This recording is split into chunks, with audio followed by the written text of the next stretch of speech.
The morning sun cast long shadows across the grounds of Windsor Castle as Queen Camilla walked briskly through the ancient corridors. Her heels clicked against the stone floors with purpose, echoing through the halls that had witnessed centuries of royal history. Today was different from other days.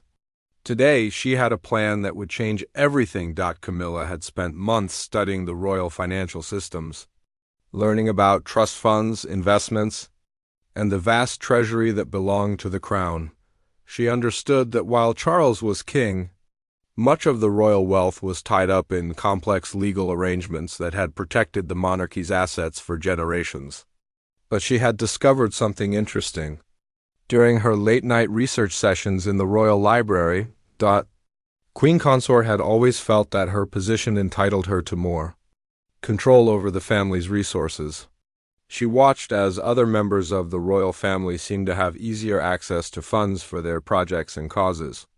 Meanwhile, her own charitable initiatives often required lengthy approval processes and budget reviews that frustrated her ambitious plans. Sir Edmund Blackwood, the head of royal security, was conducting his morning briefing with the palace guard when his secure phone buzzed with an urgent message.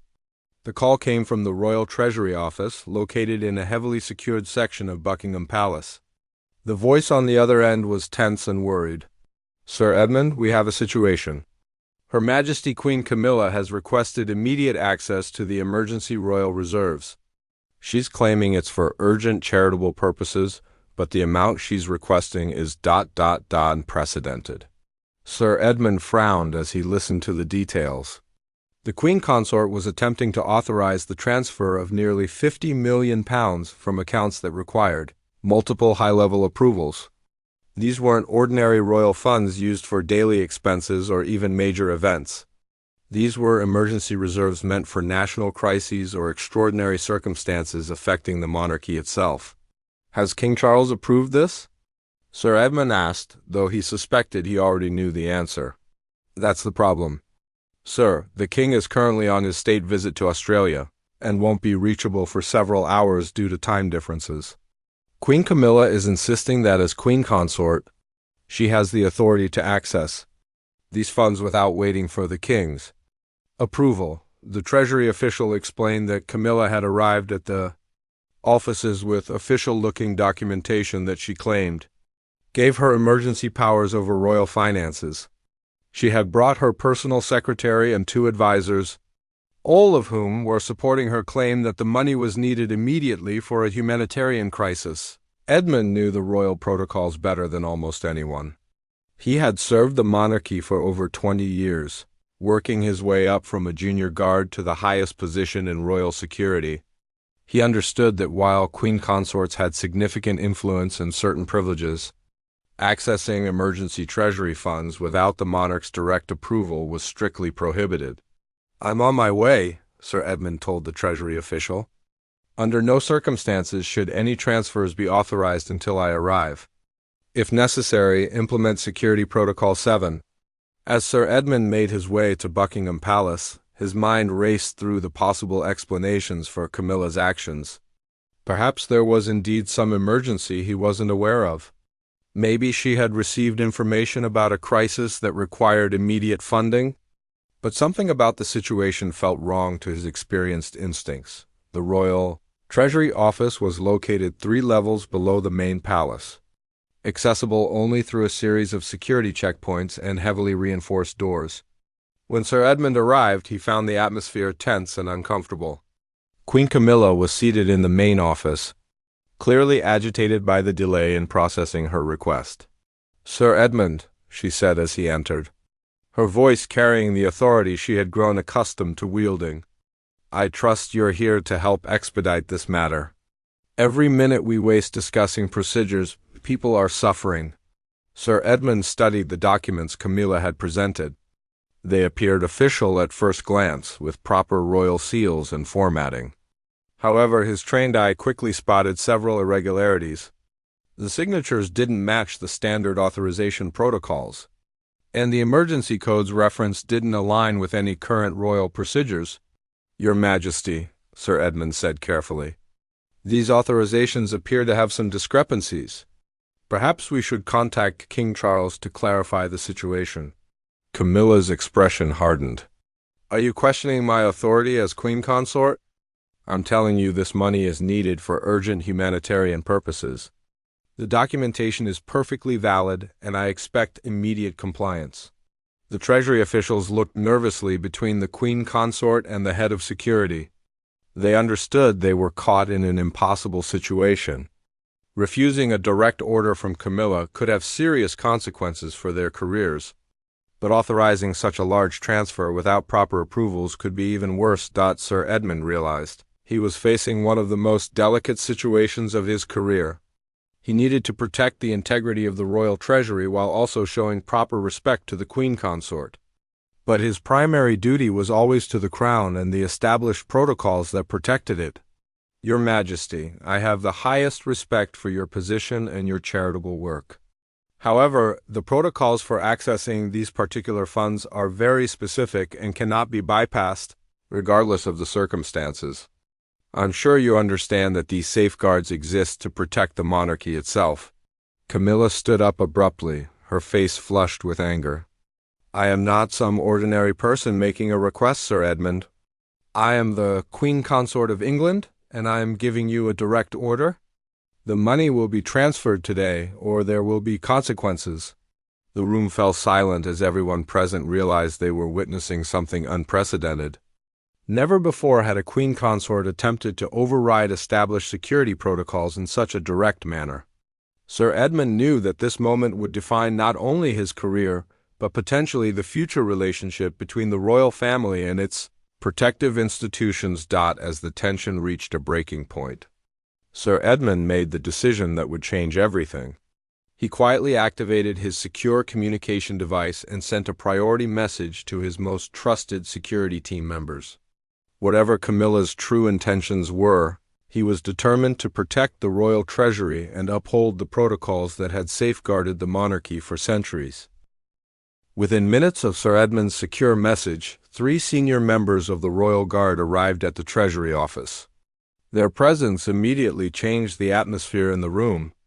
These weren't ordinary guards but elite officers trained specifically to protect the Crown's most sensitive interests. Captain James Morrison, Sir Edmund's most trusted lieutenant, assessed the situation quickly. He had worked with Sir Edmund for over a decade and understood the gravity of the moment without needing detailed explanations.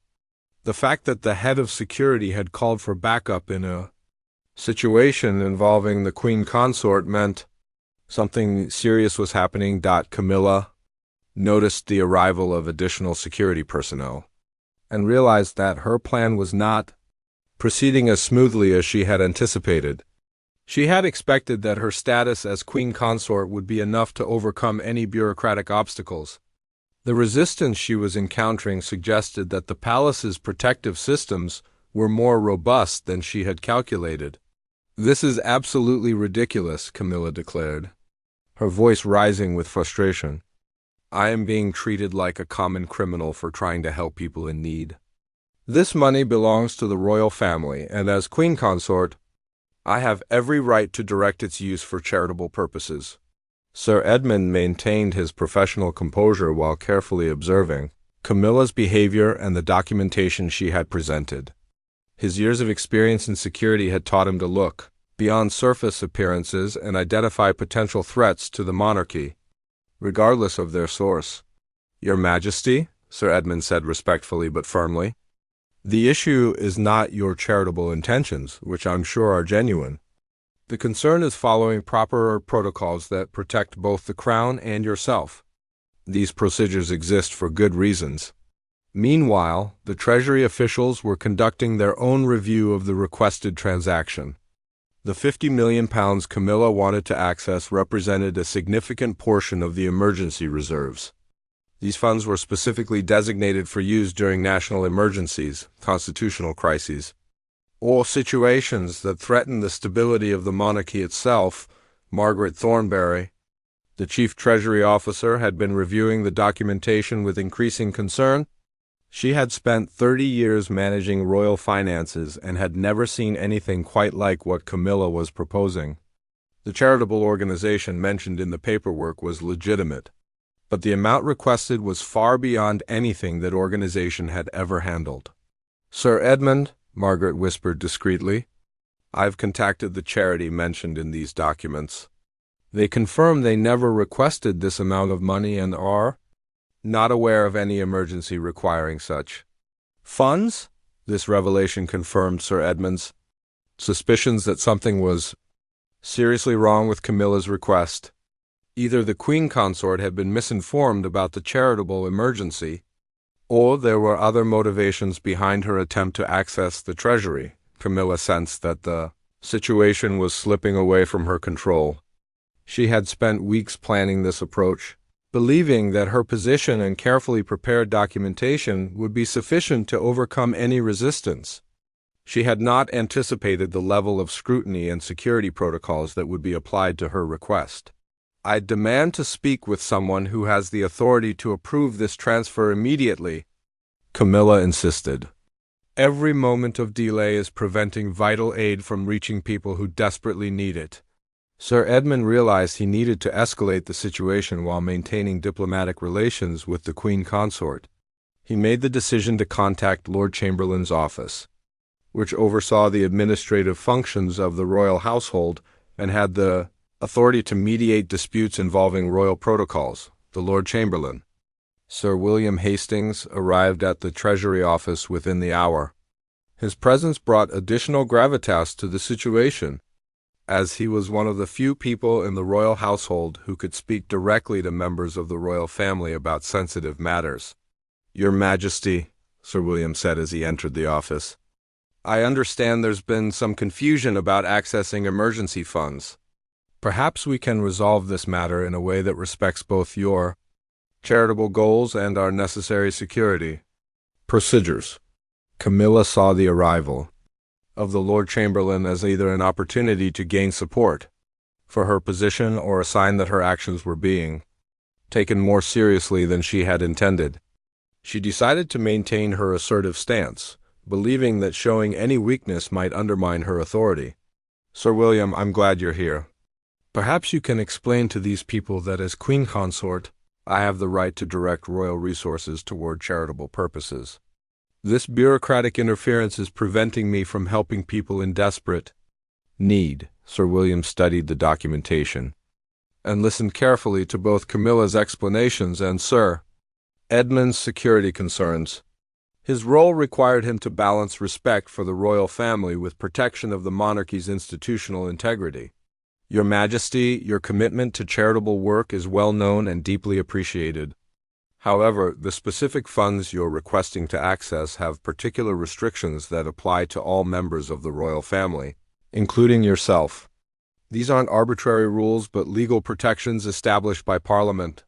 The mention of parliamentary oversight added a new dimension to the situation.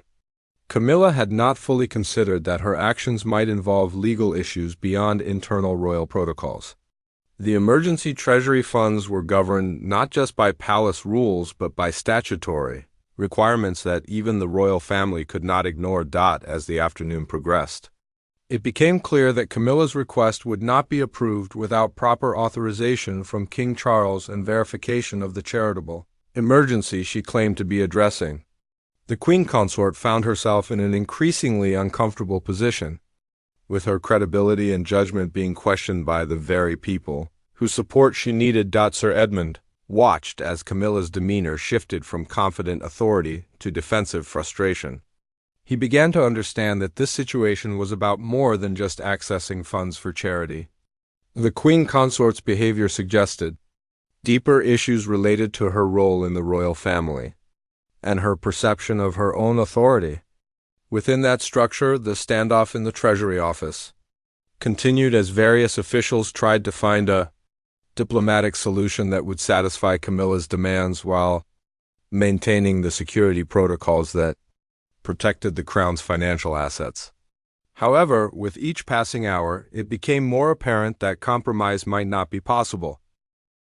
As evening approached, the situation in the royal treasury had reached a critical point.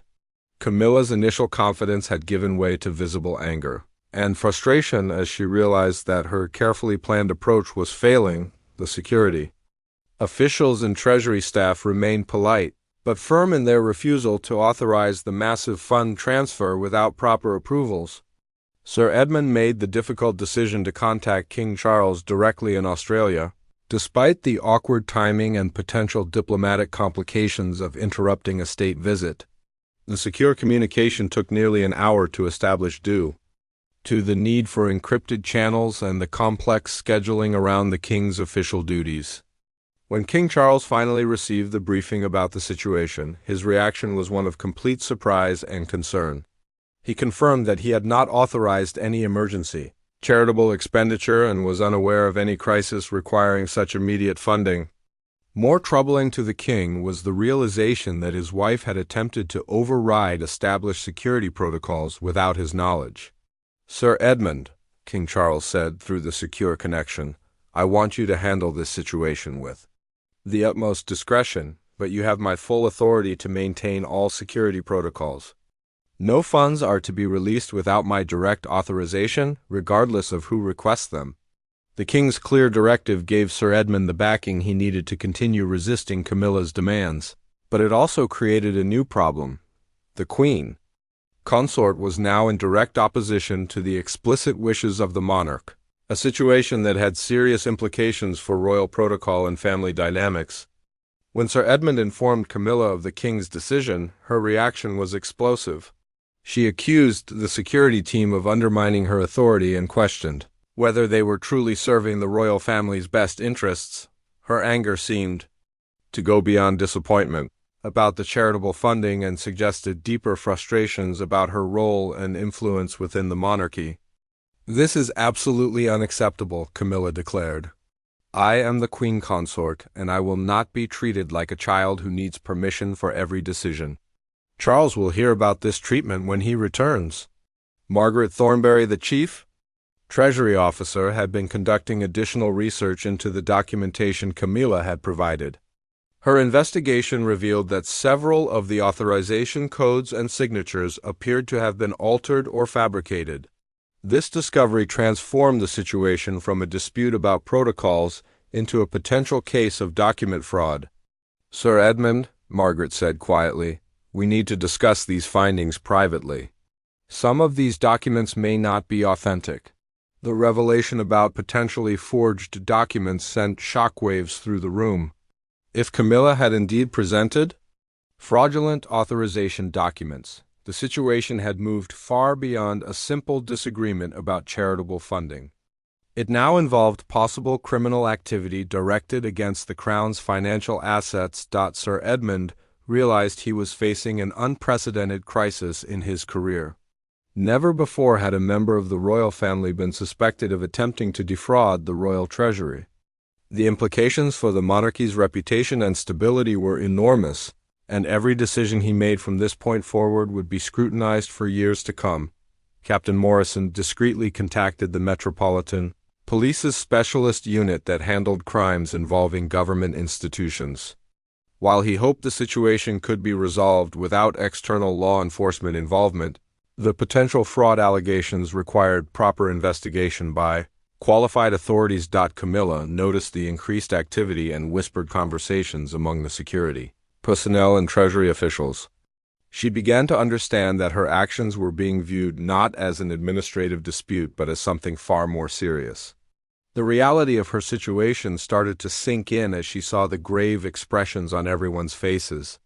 "What exactly are you people suggesting?" Camilla demanded. "Are you implying that I would forge documents? This is outrageous and insulting beyond belief." Sir William Hastings, the Lord Chamberlain, had been carefully reviewing the legal implications of the situation. His role required him to protect both the institutional integrity of the monarchy and the individual members of the royal family, even when those interests might conflict. "Your Majesty," Sir William said carefully, "I think it would be best if we suspended this discussion until proper legal counsel can be consulted. The complexity of this situation requires expert guidance to ensure everyone's interests are protected." The mention of legal counsel made Camilla realize that she might face serious consequences for her actions. What had begun as an attempt to access royal funds for her own purposes had escalated into a potential legal crisis that could destroy her reputation and position within the royal family. As night fell over Buckingham Palace, the Treasury office became the center of intense activity. Legal experts, security specialists, and senior palace officials worked to understand the full scope of what had occurred and determine the appropriate response. The challenge was enormous: how to handle potential criminal activity by the Queen Consort, while protecting the monarchy's stability and reputation. Sir Edmund coordinated with various government agencies and royal legal advisors to ensure that every aspect of the situation was properly documented and investigated. He understood that the evidence collected during these crucial hours would determine not only Camilla's fate but potentially the future. Security protocols for the entire royal family. The Queen Consort found herself increasingly isolated as the investigation proceeded. Her own staff members were questioned about their knowledge of her plans, and several admitted they had concerns about the documentation she had asked them to help prepare. The web of evidence was building rapidly around her actions. By midnight, it became clear that Camilla's attempt to access the royal treasury involved extensive planning and preparation.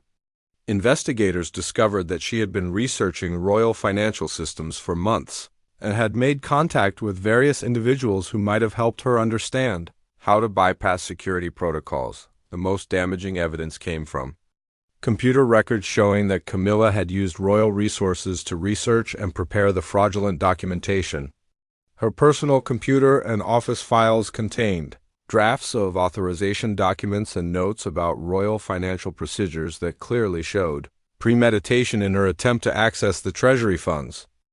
The next morning brought a flurry of urgent meetings as senior palace officials, government representatives, and legal experts gathered to address the unprecedented crisis. The situation had grown far beyond what anyone had initially imagined. When Camilla first appeared at the Treasury office with her funding request, Sir Edmund had spent most of the night coordinating with various agencies and preparing comprehensive reports on the security breach.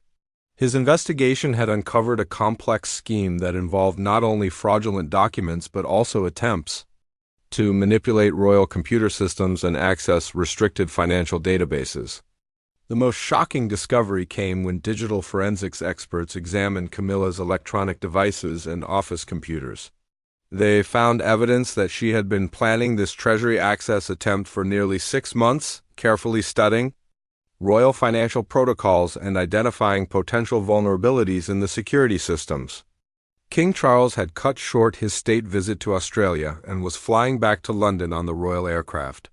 The few palace officials who knew about the situation were dreading his return, understanding that the king would face one of the most difficult personal and professional crises of his reign. Detective Inspector Sarah Matthews from the Metropolitan Police's Serious Fraud Office arrived at Buckingham Palace early in the morning. Her unit specialized in complex financial crimes involving government institutions, but she had never investigated a case involving a member of the royal family. "Sir Edmund," Detective Inspector Matthews said as they met in a secure conference room, "I need to understand the full scope of what we're dealing with here. The preliminary evidence suggests this goes well beyond a simple misunderstanding about charitable funding." The evidence was indeed extensive and damaging. Investigators had discovered that Camilla had created multiple versions of authorization documents, each with different amounts and justifications. Some documents claimed the money was needed for disaster relief, others for urgent medical supplies, and still others for refugee assistance. Most concerning was the discovery that Camilla had attempted to access not just the £50 million initially requested, but had prepared documentation that could have authorized transfers totaling over £200 million. The scope of her planned fraud was staggering and suggested a level of ambition that shocked even experienced investigators. Margaret Thornberry provided detailed testimony about the irregular nature of Camilla's request and the suspicious elements in her documentation. As Chief Treasury Officer, Margaret had seen many unusual funding requests over the years, but nothing approaching the complexity and deception involved in this case. She seemed to know exactly which buttons to push and which procedures to reference. Margaret explained to the investigators, It was clear she had done extensive research into our systems and protocols. This wasn't a spur-of-the-moment decision, but a carefully planned operation. The investigation also revealed that Camilla had been in contact with several financial advisors and legal consultants in the months leading up to her Treasury access attempt. These individuals had apparently helped her understand royal financial structures and identify potential methods for accessing restricted funds. Sir William Hastings, the Lord Chamberlain, faced the difficult task of managing the crisis while maintaining the daily operations of the royal household. The scandal threatened to overshadow all other royal activities and potentially damage the monarchy's reputation permanently. "The challenge we face," Sir William explained to the crisis management team, "is protecting the institution of the monarchy while ensuring that justice is served. We cannot be seen as covering up serious misconduct, but we also cannot allow this situation to destroy public confidence in the crown." As the investigation progressed, more details emerged about Camilla's motivations for attempting to access the royal treasury. Financial records showed that she had been spending extensively on personal projects and charitable initiatives that went far beyond her official royal allowances. The Queen Consort had apparently convinced herself that she deserved greater financial autonomy and that the royal family's wealth should be more readily available for her use. Her actions suggested a fundamental misunderstanding of the legal and constitutional constraints that governed royal finances. Detective Inspector Matthews interviewed several of Camilla's personal staff members who revealed troubling details about her behavior in the months leading up to the Treasury incident. Many described increasing demands for expensive purchases and growing frustration with financial oversight procedures. "She kept saying that she was tired of asking permission for everything," one staff member told investigators. "She felt that as Queen Consort, she should have the same financial authority as the king, and she was angry that the Treasury required multiple approvals for large expenditures." The psychological profile that emerged from these interviews suggested that Camilla had developed an unrealistic sense of entitlement to royal resources and had become increasingly resentful of the constraints placed on her spending. Her attempt to access the Treasury appeared to be the culmination of months of growing frustration with her financial limitations.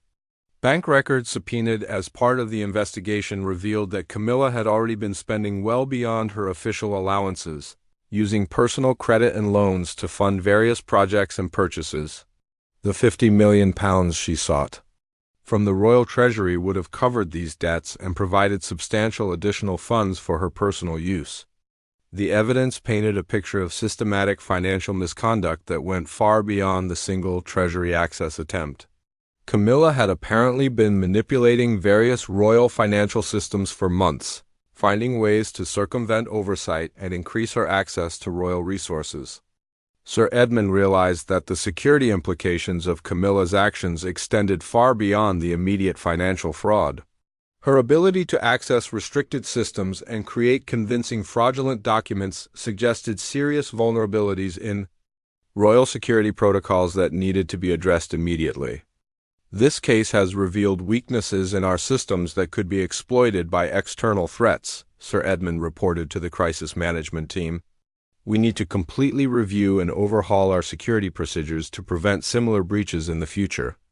As King Charles's return flight approached London, palace officials prepared for what would certainly be one of the most difficult conversations in recent royal history.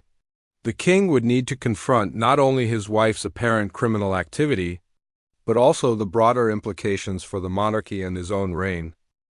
King Charles returned to Buckingham Palace in the early hours of the morning, his face grim with the weight of the crisis that awaited him. The flight from Australia had given him time to absorb the initial reports, but nothing could have prepared him for the detailed briefing he received from Sir Edmund and the crisis management team. The king listened in stunned silence as investigators presented the evidence of Camilla's systematic attempt to defraud the royal treasury.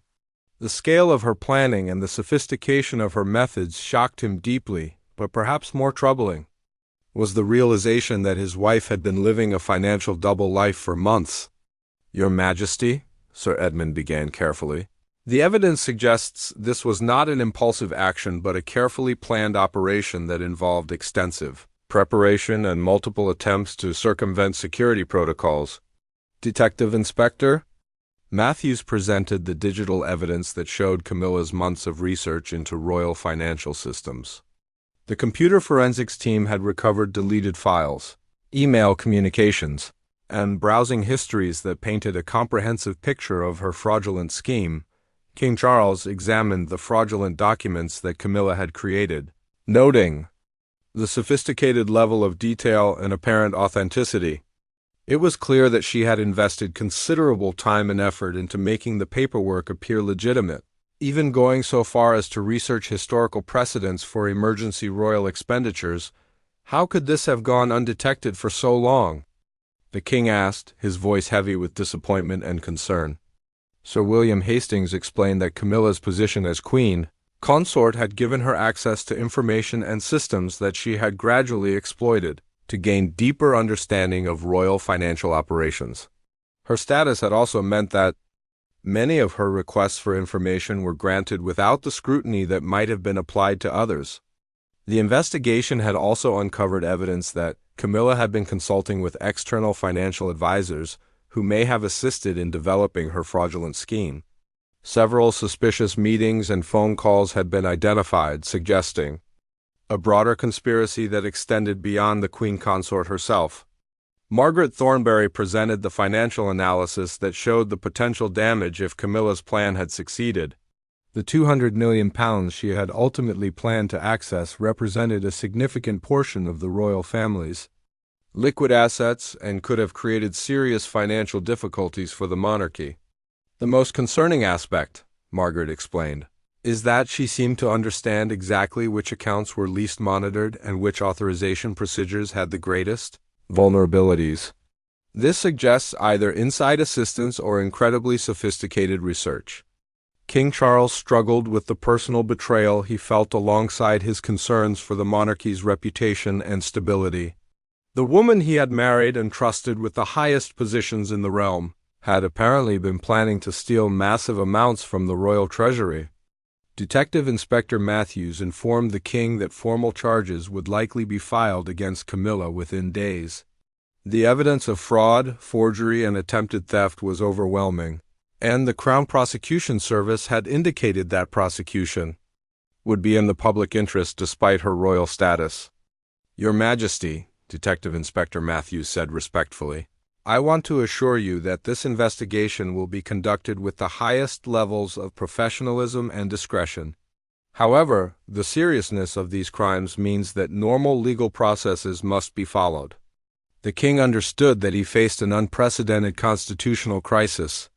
Never before had a queen consort been charged with serious crimes against the crown.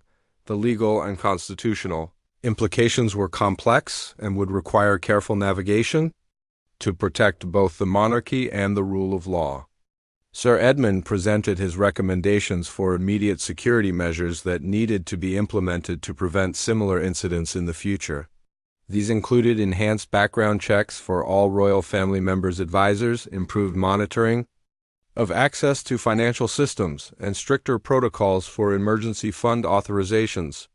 "We must ensure that this kind of security breach never happens again," Sir Edmund emphasized. "The vulnerabilities that allowed this situation to develop need to be addressed immediately and comprehensively." The crisis management team discussed the inevitable media attention that would follow once news of Camilla's actions became public. The scandal would dominate headlines worldwide and potentially damage the monarchy's reputation for years to come. King Charles made the painful decision to personally confront Camilla about her actions before the formal legal proceedings began. This conversation would determine not only their personal future together, but also how the royal family would handle the public relations disaster that was about to unfold. The meeting between the king and queen consort took place in the private royal apartments, with only Sir Edmund present as a security witness. The conversation was tense and emotional, with Camilla initially attempting to justify her actions as misguided but well-intentioned charitable efforts. "Charles, you must understand that I never intended to steal from the royal treasury," Camilla insisted. I believe that as Queen Consort I had the authority to direct royal resources toward important charitable causes. The documentation issues were simply mistakes in understanding the proper procedures. King Charles studied his wife's face as she spoke, searching for signs of genuine remorse or acknowledgement of the seriousness of her actions. What he saw instead was continued defiance and an apparent belief that her status should excuse her criminal behavior. Camilla, the evidence shows months of planning and deliberate attempts to create fraudulent documents, the king replied. This wasn't a misunderstanding about procedures. This was a systematic attempt to steal hundreds of millions of pounds from the crown. The queen consort's demeanor shifted as she realized that her explanations were not convincing the king. She became more defensive and began to blame others for misunderstanding her intentions and failing to provide proper guidance about royal financial protocols. Sir Edmund documented the conversation carefully, understanding that Camilla's statements might be relevant to the criminal proceedings. Her continued refusal to accept responsibility for her actions suggested that she did not fully comprehend the gravity of her situation. As the meeting concluded, King Charles faced the most difficult decision of his reign. He had to choose between protecting his wife and protecting the institution of the monarchy. The evidence against Camilla was overwhelming, and her lack of genuine remorse made it clear that she posed a continued threat to royal security and integrity. The days following King Charles's return were filled with urgent meetings between royal advisors, government officials, and legal experts as they worked to develop a response to the unprecedented crisis. The challenge was enormous: how to handle criminal charges against the queen consort while protecting the monarchy's stability and reputation. Sir Edmund worked closely with Detective Inspector Matthews to ensure that all evidence was properly preserved and documented. The investigation had expanded to include several of Camilla's advisors, who may have assisted in developing her fraudulent scheme, and additional charges were being considered. The legal team advising the royal family explained that Camilla's status as queen consort provided no immunity from criminal prosecution. In fact, her position made her crimes even more serious, as they represented a breach of the trust placed in her by the crown and the British people. Your Majesty, the senior legal counsel advised King Charles, the law is clear that no one is above prosecution for serious criminal offenses. The queen consort will face the same legal process as any other citizen, and any attempt to interfere with that process would create additional constitutional problems. King Charles struggled with the personal anguish of seeing his wife face criminal charges while also grappling with his duties as monarch.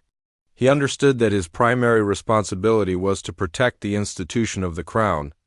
Even when that conflicted with his personal relationships, the palace communications team prepared for the media firestorm that would erupt once news of the charges became public. They developed strategies for managing public relations while being careful not to interfere with the legal proceedings or compromise the investigation. Meanwhile, Camilla's behavior became increasingly erratic as she realized the seriousness of her situation. She alternated between angry denials of wrongdoing and desperate attempts to negotiate some kind of settlement that would avoid criminal prosecution. This is all a terrible misunderstanding, Camilla told her legal representatives. I'm sure we can resolve this matter privately without involving the courts. Surely my position deserves some consideration in how this situation is handled. However, the Crown Prosecution Service made it clear that the evidence was too strong and the crimes too serious for any kind of plea arrangement that would avoid prosecution. The public interest in seeing justice done was paramount. Regardless of Camilla's royal status, Sir Edmund received reports that Camilla had been attempting to contact foreign financial institutions, possibly trying to move money offshore in anticipation of asset freezing orders. This behavior suggested that she was more concerned with protecting her personal wealth than accepting responsibility for her actions. Detective Inspector Matthews obtained court orders to freeze Camilla's personal accounts and monitor her financial activities. The investigation had revealed that she had accumulated substantial debts and had been using royal resources to fund a lifestyle that exceeded her legitimate income, the psychological evaluation ordered by the court suggested that Camilla suffered from a narcissistic personality disorder that included an inflated sense of entitlement and a belief that normal rules should not apply to her. This assessment helped explain her behavior but did not excuse her criminal actions. King Charles made the painful decision to publicly distance himself from Camilla's actions while the legal proceedings continued. This was necessary to protect the monarchy's reputation, but it represented a devastating blow to their personal relationship. The formal charges against Camilla were filed on a Friday morning, sending shockwaves through the British establishment and around the world. The charges included fraud, forgery, attempted theft, and conspiracy to commit financial crimes against the crown. Media coverage was intense and largely negative toward Camilla.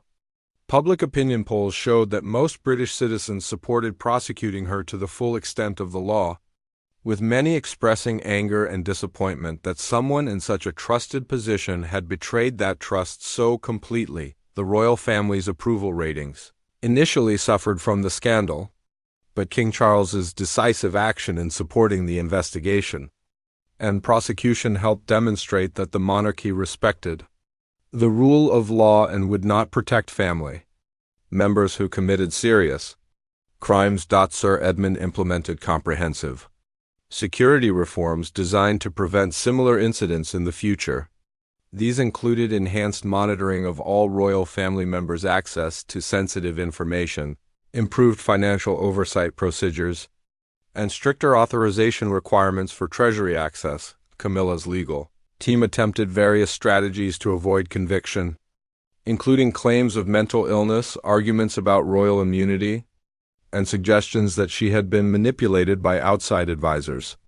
However, the evidence of her systematic planning and deliberate criminal intent was overwhelming. The investigation revealed that Camilla had been in contact with several international financial advisors who had helped her understand how to move large amounts of money without triggering standard monitoring systems. Some of these advisors were also charged with conspiracy and money laundering offenses. As the legal proceedings advanced, more details emerged about the extent of Camilla's financial misconduct. She had apparently been systematically overcharging various royal accounts for personal expenses and had created false invoices for services that were never provided. The Treasury office conducted a comprehensive audit of all royal financial activities over the previous 2 years, identifying additional irregularities that could be traced to Camilla's actions. The total amount of her fraudulent activities exceeded £300 million when all schemes were combined. Public hearings in the case attracted enormous media attention and provided unprecedented insight into the inner workings of royal finances. The testimony revealed a level of financial complexity and oversight that most citizens had never imagined existed within the monarchy. King Charles faced the difficult task of maintaining his official duties while dealing with the personal and political crisis created by his wife's criminal behavior. He received support from other European royal families who understood the unique challenges he faced in balancing personal loyalty with institutional responsibility. The crisis also prompted broader discussions about the role of the monarchy in modern British society and the appropriate level of financial transparency and accountability for royal family members. Many called for enhanced oversight and public reporting of royal expenditures to prevent similar scandals in the future. The trial of Queen Consort Camilla began 6 months after her initial attempt to access the royal treasury, drawing international attention and marking one of the most significant legal proceedings involving the British royal family in modern history. The courtroom was packed with journalists, legal observers, and members of the public who had secured the limited available seats. Sir Edmund testified as the prosecution's key witness, providing detailed accounts of the security breaches and the evidence that had been uncovered during the investigation.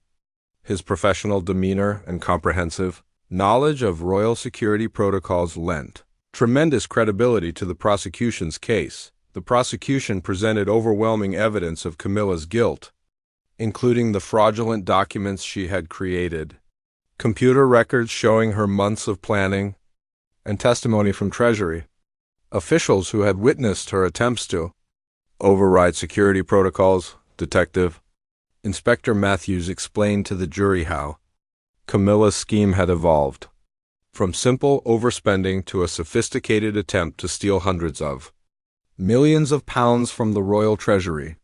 The evidence showed a pattern of escalating criminal behavior that demonstrated clear intent and planning. Camilla's defense team argued that she had been overwhelmed by the responsibilities of her royal position and had made poor decisions under pressure. They claimed she had never intended to steal from the crown but had simply misunderstood her authority as queen consort. However, the prosecution's evidence was too comprehensive and damaging for these arguments to succeed. The jury heard recordings of conversations where Camilla discussed her plans with co-conspirators and saw documentary evidence of her systematic research into royal financial vulnerabilities. The trial revealed shocking details about Camilla's lifestyle and spending habits that had been hidden from public view. She had been purchasing expensive jewelry, artwork, and property using fraudulent authorization documents and manipulated royal accounts. Margaret Thornberry's testimony was particularly damaging, as she explained how Camilla had repeatedly attempted to pressure Treasury officials into approving irregular transactions. The chief Treasury officer's professional reputation and detailed records provided unshakable evidence of the defendant's criminal intent. King Charles did not attend the trial proceedings, but his written statement was read to the court expressing his shock and disappointment at his wife's actions. The king emphasized his commitment to ensuring that justice was served and that the integrity of the crown was protected. The prosecution also presented evidence that Camilla had been planning to flee the country if her Treasury access attempt had been successful. Investigators had discovered that she had been researching non-extradition countries and had made inquiries about purchasing property in nations that might not cooperate with British law enforcement. After 3 weeks of testimony and evidence presentation, the jury deliberated for only 6 hours before returning guilty verdicts on all charges. The speed of their decision reflected the overwhelming nature of the evidence against Camilla and the clarity of her criminal intent. The judge sentenced Camilla to 12 years in prison and ordered her to pay restitution of over £400 million, representing the total amount of her fraudulent activities plus interest and penalties. The sentence sent a clear message that even members of the royal family would face serious consequences for serious crimes. In an unprecedented decision that shocked the nation, Sir Edmund announced that Queen Consort Camilla was hereby issued a lifetime ban from any access to royal properties, financial systems, or official functions.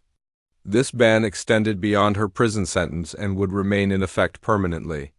The Royal Guard exists to protect the crown and its assets from all threats, regardless of their source. Sir Edmund declared in his official statement, Queen Consort Camilla has demonstrated through her actions that she represents a fundamental threat to the security and integrity of the monarchy. The lifetime ban meant that even after serving her prison sentence, Camilla would never again be permitted to enter royal residences, participate in official ceremonies, or have any access to royal financial systems or sensitive information. She was effectively expelled from the royal family permanently. King Charles supported Sir Edmund's decision, recognizing that the security of the monarchy required such extreme measures.